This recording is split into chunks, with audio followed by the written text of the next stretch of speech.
So I want an iMac.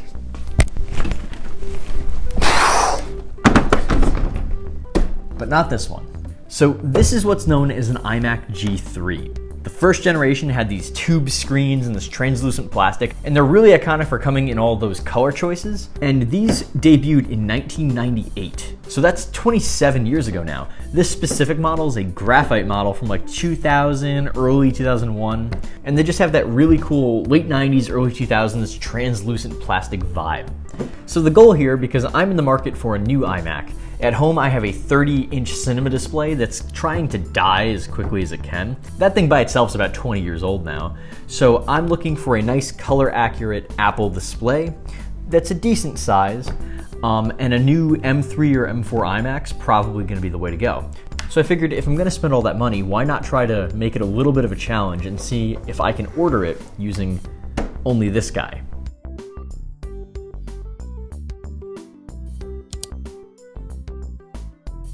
Okay, so now that I got this thing set up, we are going to power it on.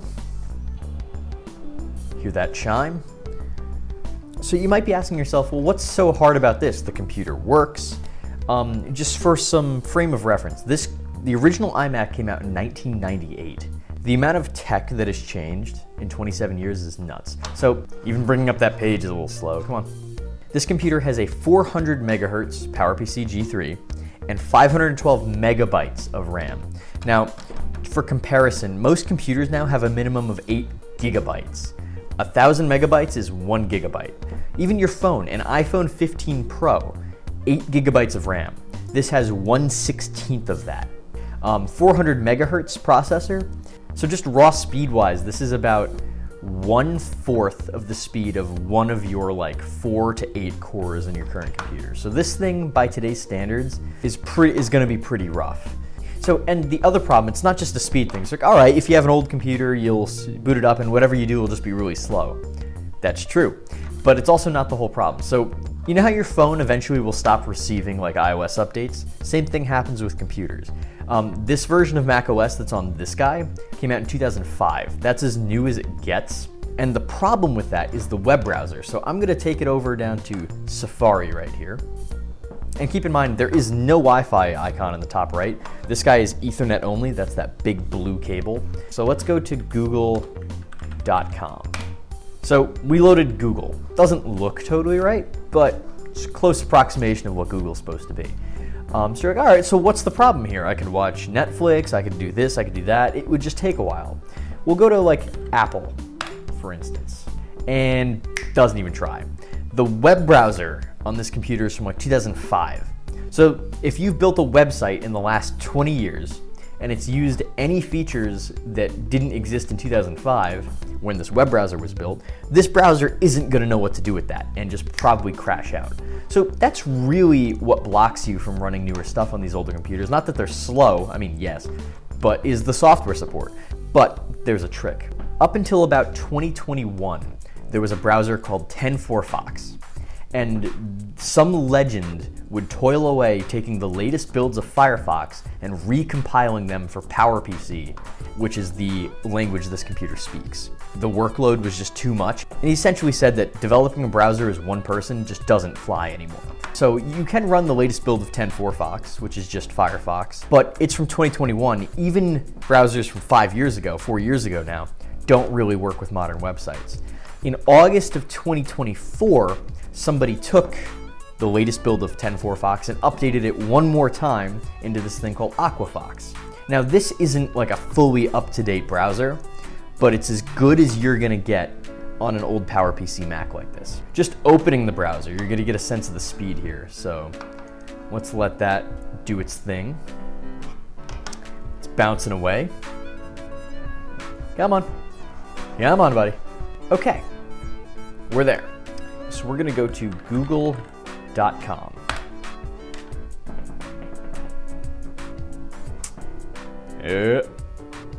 Almost there. And it's beach balling. Oh, okay, we're there. Well, minus the logo.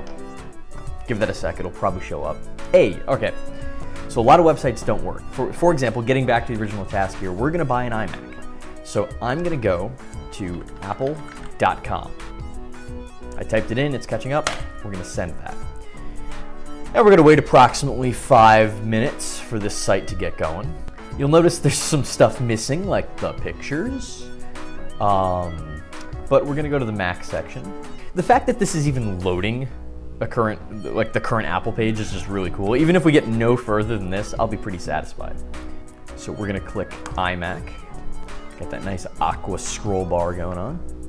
Even with this up-to-date browser, you can see if I go to the Apple Store section, this is what I call a crybaby page. It just doesn't let us through because the browser doesn't support enough security features to put in payment info, and it's a whole thing. I've tried a few different sites. A lot of them do have trouble getting this to work. So what we're gonna do is we're gonna try two things. So we're going to go to microcenter.com. It's trying. And when that beach ball happens, like if you have a Mac and you ever see that beach ball, it basically means the program has stopped talking to the operating system, and the operating system is assuming it's crashing. Once it comes back, you get your arrow back, it means the program hasn't died horribly. All right, we're going into microcenter.com very, very slowly. It's like watching someone put the website together with like Lego bricks. Props to it, it's doing it. This computer, like the internet wouldn't have been this slow. Web pages are now designed with modern hardware specs in mind.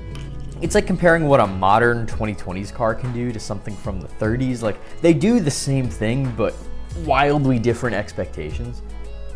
Jesus Christ. Also, you gotta think like, the screen is so small. Like, there's my whole hand. This has got a higher refresh rate than the iPhone 16e that came out like a month ago. Okay, it's done. No more loading icon. The site is here, and we're getting a Windows 11 ad. Okay, so I'm going to go to Products and hover over that while it crashes.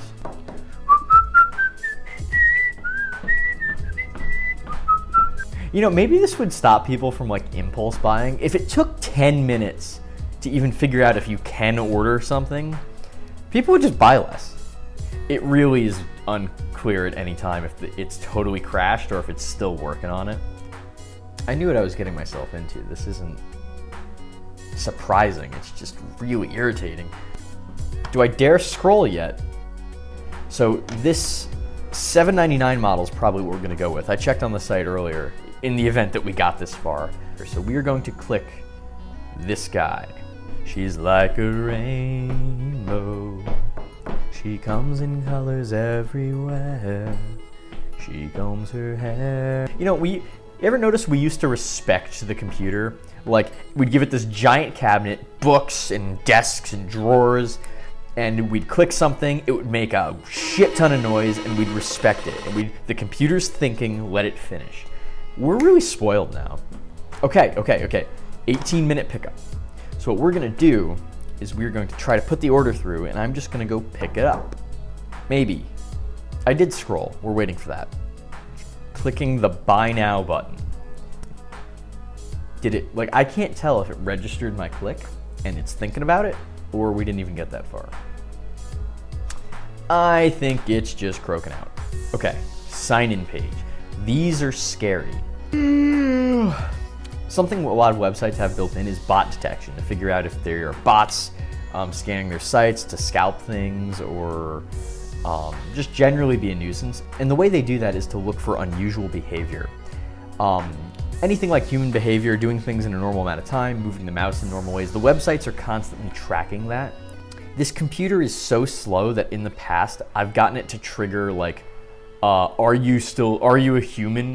Multiple CAPTCHAs. And CAPTCHAs do not work on this thing because, again, it's looking for nice human movement with your mouse or doing things only a human can do. And when it's running at this speed, it's not buying that for a second. All right, it's going to another checkout URL, which is probably good. Oh, here we go. Okay. Item will be picked up. No, don't crash now. Come on, there's one more button. It's the blue one right down here. Just let me get there. I'm hovering over the place order button. This is the moment. Did it do anything? Try it again. Does the button not work? Is this button not working? Everything except the final button works.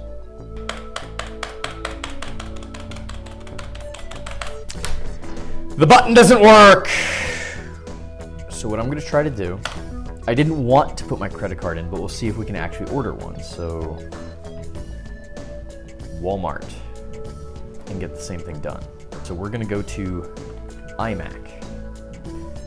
At this point, I've put so much into doing this. If it lets me put my credit card information in, and it'll take it, sure, let's do it. iMac green. It blocked the URL again. The thing is, the CAPTCHA's not gonna work. Should I try Amazon? Would Amazon be a better bet at this point? Amazon.com. Sunk costs fallacy, this is getting done. Okay, we're at Amazon. Well, mobile Amazon. Although signing into Amazon, that's gonna be a nightmare. No, we're gonna go to the iMac's page first, and if it lets me check out as guest, we're gonna do that. If it needs me to sign in, I'll do it then. Just buying this has now taken up most of my day. All right, we have blue, green. We will very happily go with the green. I am getting my entire account, credit card, everything just ratted at this point. At this point, we're in it, and we're gonna finish. So if I order it this way, the new green iMac will be here on March 27th. Now, there is one button between me and this item showing up here. It'll be here next Thursday. So, all that's left now is to click the button. Let's see.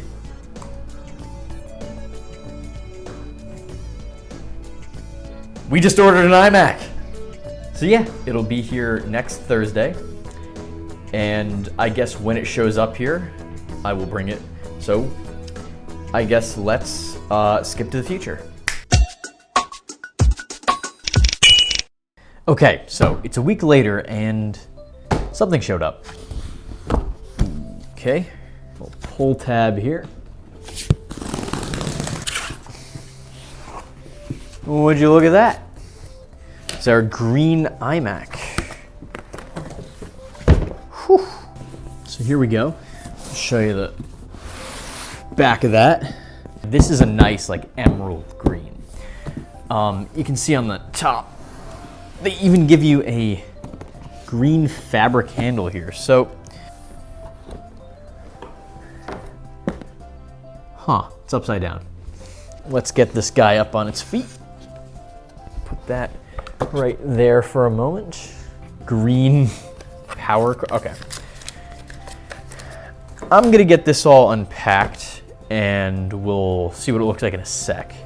So let's get this, just to compare size-wise. I mean, thinness, not very substantial. Oh, I think this just gonna like, this is all paper.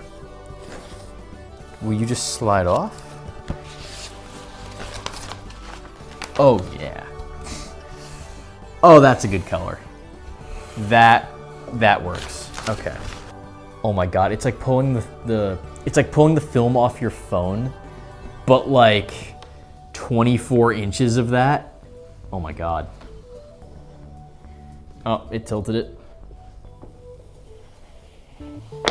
Oof. No, don't pick up particles. Might have to put you back on. Okay. So that's everything. So I'm gonna plug this guy in and let's see what it does.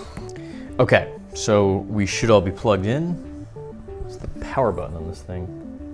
I'm gonna hit it, see what happens. Ooh, it's got some good speakers. So I guess that's a pretty clear answer to the experiment. Can you use the original iMac to buy a brand new one? And for the moment, apparently. But I think that window is eventually gonna close, and it's not gonna be far from now, because as you saw, everything's broken. The PowerPC world is in a complete place of unsupported software. And as web standards just keep going forward and there's less people willing to make browsers for these guys, this is gonna get harder and harder. So if for some reason this like does it for you, and you wanna mess around on the modern web on one of these guys, now's the time. These can still be found relatively cheap on Marketplace. You know, you got 50 to 100 bucks, you can get one of these guys. And there's something just satisfying about, well, you have a brand new computer and it was ordered with something designed in the 90s, essentially. I don't know, I just find it cool. There's something wrong with me that way. Editing this, I'm assuming, is gonna be horrific, because I've never edited something that took like 3 hours to film in one sitting here shot. So that'll be fun, and I hope to get to use this guy on a lot of future stuff. Dude, look at the color. They got the green really right this time. Because with the G3s, they started with the Bondi Blue, then they expanded it to the fruit colors on the original tray loading models. Then they brought the fruit colors over to these guys, the revision. And then they went away from the fruit colors to more some like savory, darker tones. And then only offered like white and black and a few other weird patterns in there. But I hope that's not what they're doing with this. I hope colorful computers stick around, because they're just so much fun. Like the color matching on everything, like it works, but people use Macs like they use appliances. They'll buy it for that one specific thing. This is the family photo computer, or this is the watch YouTube and FaceTime my father. And if you're gonna get an appliance for the house, might as well be a good looking one. So contains a built-in screen reader called VoiceOver. it ruined the, wow. So thanks for watching, I hope you enjoyed, and I'll see you in the next one.